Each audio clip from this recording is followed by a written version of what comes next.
कि law and order ठीक करने के लिए नीतीश जी की सरकार लोग कुछ सॉलिड काम नहीं कर रहे हैं, सिर्फ जुमलेबाजी कर रहे हैं कि 100 चूहा खा करके बिल्ली चली हज को।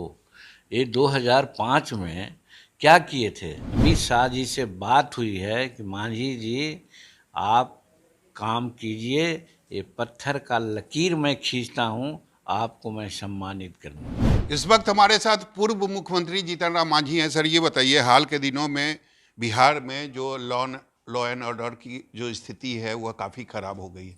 वजह क्या मानते हैं? देखिए, हमको ऐसा लगता है कि लॉ एंड ऑर्डर ठीक करने के लिए नीतीश जी की सरकार लोग कुछ सॉलिड काम नहीं कर रहे हैं, सिर्फ जुमलेबाजी कर रहे हैं। देखा जाएगा, हार्ड एक्शन लिया जाएगा और कल्प्रिट को नहीं छोड़ा जाएगा, तो ये कहने से नहीं होता है। और यही कारण है कि जो अपराधी हैं उनका मनोबल बढ़ रहा है। और हद तो ये हो गया कि बताइए, एक भाई की हत्या के बाद एक भाई गवाह बनता है और वो भाई पत्रकार है और वो गवाही न दे इसके लिए उसको गोली मार दी जाती है। तो ये तो हद न हो गया। तो इसी पर हम जोड़ करके कहा है कि आजकल शेड्यूल कास्ट एट्रोसिटी एक्ट का कन्विक्शन रेट बिहार में बहुत पुअर है।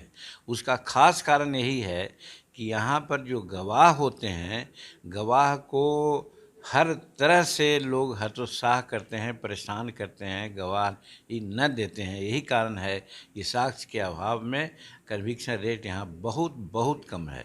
तो वही बात वहाँ हुआ। दूसरी बात, दरोगा गए हैं, दरोगा को भी गोली मारी जा रही है। पुलिस बल जहाँ जा रहे हैं उनको ये हो रहा है, हत्याएं हो रही है, बलात्कार हो रहा है, लैंड ग्रैबिंग हो रहा है। तो ये सब क्या है? और सबसे बड़ी बात है, आई ओपनिंग बात है, जिसको कि लोग नहीं कहेगा लेकिन हम कहते हैं कि अनिल यादव यहाँ के बीकर सेक्शन के आईजी रहे हैं, अब वो नहीं हैं। उनका एक प्रतिवेदन है, फाइलों में है, जाके देख लीजिए कि यहाँ पर 100 केस अगर शेड्यूल कास्ट से होता है तो 90 केस राजद के लोगों के द्वारा ही उनको हो रहा है। तो इस प्रकार से कहा जा सकता है कि जिनके पल्ले में नीतीश कुमार जी हैं और नीतीश कुमार के सह पर ही लोग आगे बढ़ करके इस तरह से लॉ एंड ऑर्डर बिहार को बिगाड़ रहे हैं। तो इसीलिए हम कल भी बोले हैं पटना गया में कि अब बहुत स्थिति आगे न बिगड़े, इससे अच्छा होगा कि यहाँ पर राष्ट्रपति शासन लागू करें, तब यहाँ की स्थिति ठीक हो सकती है। वरना स्थिति यहाँ कंट्रोल से बाहर है। नीतीश जी उनका जो आओ है वो ख़त्म हो गया है। सर, ये बताइए कि बिहार में पिछले 7 सालों से शराबबंदी है। आपको नहीं लगता कि जिस तरीके से शराब की तस्करी हो रही है, समीक्षा की ज़रूरत है शराबबंदी को लेकर? देखिए, शराबबंदी तो है ही नहीं, कानून है। कानून है, कानून बनाए हैं अपने मुँह मियाँ मिट्ठू जो बने, लेकिन शराबबंदी नहीं है। शराबबंदी के पक्ष में हम लोग भी रहे हैं, हम लोग भी उस समय थे और कहा था कि शराबबंदी होनी चाहिए।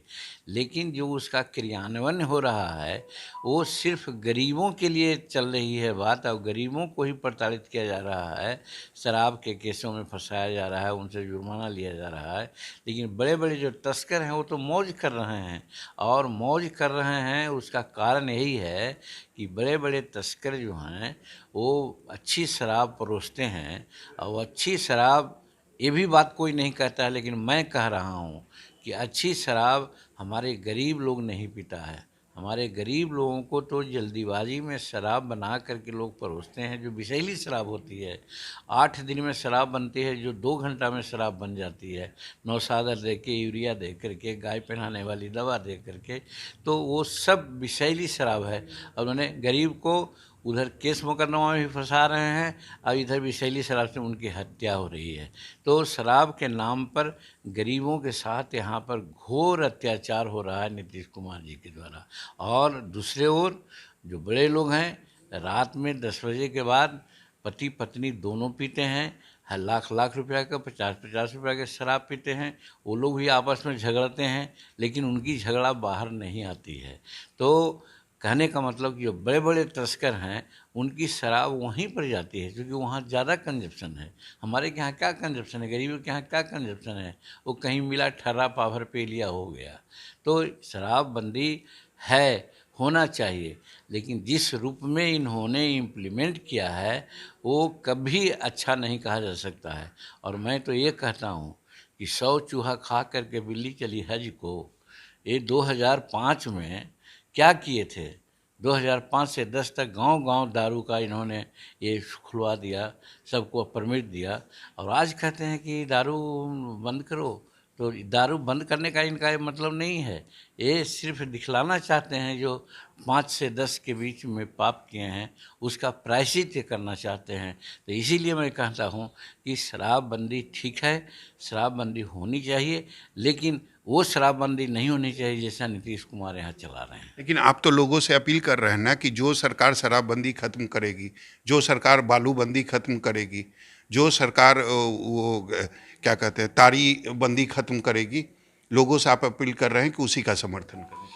हमने ऐसा कहा है एक जगह, शराबबंदी की बात तो मैं नहीं कहा है, शराबबंदी की बात ये कही है हमने कि जिस प्रकार से शराबबंदी के नाम पर यहाँ अनर्थ हो रहा है, उस अनर्थ को अगर हम लोगों की सरकार आवेगी तो हम रोकेंगे।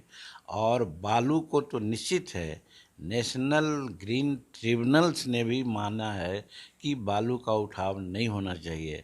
आज एक तो दक्षिणी बिहार में वर्षा नहीं हो रही है, इसलिए नदियों में पानी नहीं आया, और नहीं तो अगर बारिश होती भी तो नदियों का पानी का कोई उपयोग नहीं होता, क्योंकि सभी नदियां 5 फीट 6 फीट गड्ढा हो गई है। तो जब पानी 2 फीट 2.5 फीट आता है तो खेतों में जाता है, अब 5 फीट पानी आएगा तब ना खेतों में जाएगा, जो आएगा नहीं। तो कहने का मतलब कि दक्षिणी बिहार के जो खेतों को इन्होंने बंजर बना दिया, और किसानों को एक तरह से समझिए कि हत्या इन्होंने किया है, इनके साथ अत्याचार किया है।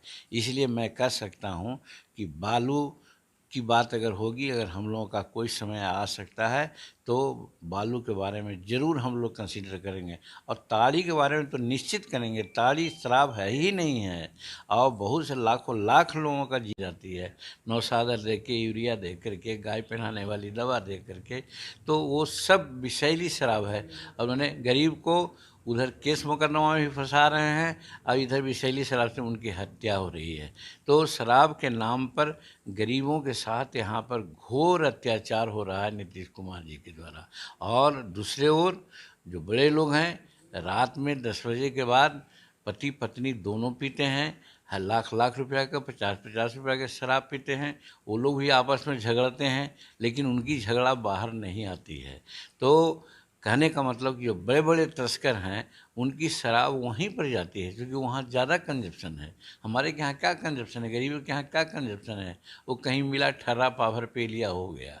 तो शराबबंदी है, होना चाहिए, लेकिन जिस रूप में इन्होंने इम्प्लीमेंट किया है वो कभी अच्छा नहीं कहा जा सकता है। और मैं तो ये कहता हूँ कि 100 चूहा खा करके बिल्ली चली हज को, ये 2005 में क्या किए थे। 2005 से 10 तक गांव-गांव दारू का इन्होंने ये खुलवा दिया, सबको परमिट दिया, और आज कहते हैं कि दारू बंद करो। तो दारू बंद करने का इनका ये मतलब नहीं है, ये सिर्फ दिखलाना चाहते हैं जो 5 से 10 के बीच में पाप किए हैं उसका प्रायश्चित करना चाहते हैं।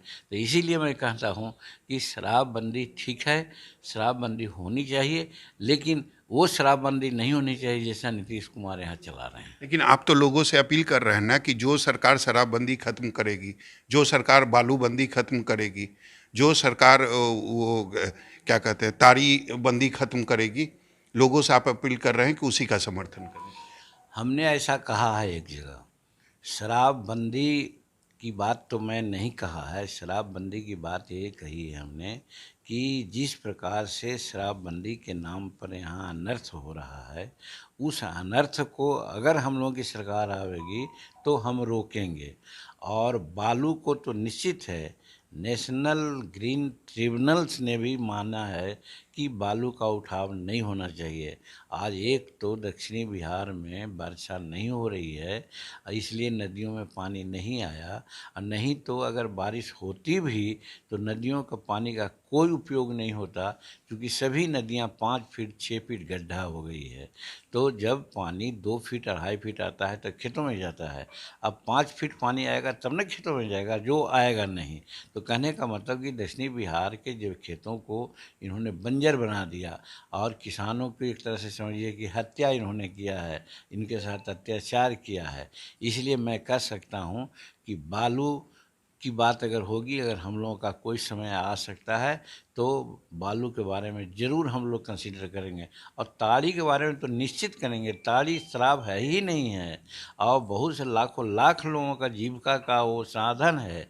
तो वैसी परिस्थिति में और भी इसके साथ है कि ताड़ी बेचने वालों में देखिएगा सब जगह हमारी बेटियां और बहू ताड़ी बेचती है, और आज पकड़े जा रही है वही हमारी बेटी बहू को पकड़ के लोग जेल में भेज दे रहे हैं। तो ये अन्याय न है। तो इसीलिए ताड़ी बंदी तो निश्चित है कि हम लोग ताड़ी को ओपन कराएंगे, अगर हम लोगों का सामर्थ्य हुआ, हम लोगों की सरकार बनी तो। सर, आप दिल्ली जा रहे हैं तो अमित शाह से भी आपकी मुलाकात होगी, सीटों को लेकर भी बातचीत होगी, जो अभी तक शायद नहीं हो पाई है। देखिए, असल राजनीतिक मुद्दा मेरा नहीं है। हम जा रहे हैं निश्चित रूप में प्राइवेट मुद्दा में, और ऐसे सब लोग जानते हैं कि हम धर्म के प्रति थोड़ा सा दूसरा एटीट्यूड रखते हैं, लेकिन ये गलत भावना है। हम धर्म के पूजा, धर्म की बात होती है, दिखावा नहीं करते हैं, लेकिन हम धार्मिक आदमी हैं। हम भगवान के अस्तित्व में विश्वास करते हैं, अल्लाह के अस्तित्व में विश्वास करते हैं। हमारा पोता जयपुर में कहीं कोई कॉलेज में पढ़ रहा है, शनिचर इतवार की छुट्टी उसको होती है। हमारा मेन उद्देश्य है कि हम वहाँ जाएंगे कल, और उसको लेकर के हम जाएंगे अजमेर, और अजमेर में जा कर के सर्किट हाउस में रहेंगे। दूसरा दिन उसके साथ हमारी पत्नी भी जा रही है। हम लोग माँ तीनों पति पत्नी बेटा के लिए आशीर्वाद, पोता के लिए आशीर्वाद मांगेंगे। हम इसके लिए जा रहे हैं, राजनीति के लिए कुछ नहीं जा रहे हैं।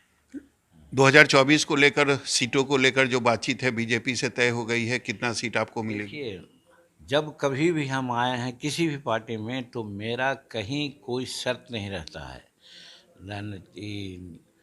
अमित शाह जी से बात हुई है कि मांझी जी आप काम कीजिए, ये पत्थर का लकीर मैं खींचता हूँ, आपको मैं सम्मानित करूँगा। तो इससे ज़्यादा और क्या है? तो इससे ज़्यादा हम नहीं चाहते हैं। और तो आप सम्मान कितने सीटों से मिलेगा, 3 सीट या 5 सीट? सम्मान सीटें की बात नहीं है। आपने देखा होगा 18 तारीख को एनडीए की बैठक हुई तो किस प्रकार से लोग सम्मानित किया था। अब जो ये वाजपेयी जी की पुण्यतिथि पर जब हम लोग बैठे थे तो आप देखे होंगे कि साहब कितना सम्मान दिया, कि हम बैठे हैं बगल में, किसी को ही प्रफुल्ल पटेल को उन्होंने कुछ नहीं कहा, लेकिन हमको कहा मांझी जी आप भी पुष्पांजलि कर लीजिए। तो पटेल साहब को क्यों नहीं कहा, हमको क्यों कहा? और फिर जब हम उधर से आए और चलने लगे तो मेरे पीठ पर हाथ धर के बोलते हैं मांझी जी और सब ठीक है ना? हम कहे एकदम सब ठीक हैं। ये सम्मान कोई मामूली है क्या? और इस सम्मान का ही हमने ये हैं कायल हैं। लेकिन सर, सम्मान के साथ साथ टिकट भी तो मिलना जरूरी है ना, आपके इतने कार्यकर्ता हैं, हजारों की देखा संख्या। जाएगा, वो देखा जाएगा, समय आएगा तो हम लोग उसके अनुसार बात करेंगे। अभी हमारा कोई कमिटमेंट नहीं, कोई शर्त नहीं है। सर, एक आखिरी सवाल है। मुकेश सहनी ने कहा है कि बीजेपी के तरफ से मुझे मुख्यमंत्री उम्मीदवार का ऑफर मिल रहा था, बदले में ये कहा जा रहा था कि आप अपनी पार्टी को बीजेपी में विलय कर लीजिए। क्या लगता है आपको? अब उनकी बात है, उनकी बात को हम क्या जानेंगे भाई। अब चीफ मिनिस्टर का ऑफर मिला था कि नहीं मिला था, मैं ऐसा नहीं समझता हूँ कि कोई बात हो रही होगी या हो भी रही होगी, तो ये हमें जानकारी नहीं है। हमारे साथ थे जीतन राम मांझी। इन्होंने खुलकर कहा टिकट अपनी जगह पर है, लेकिन उससे बड़ी चीज जो है वो सम्मान है, और बीजेपी के तरफ से वो सम्मान हमें मिल रहा है। कैमरामैन ऋषि के साथ सौरभ कुमार, पटना, न्यूज़ 24।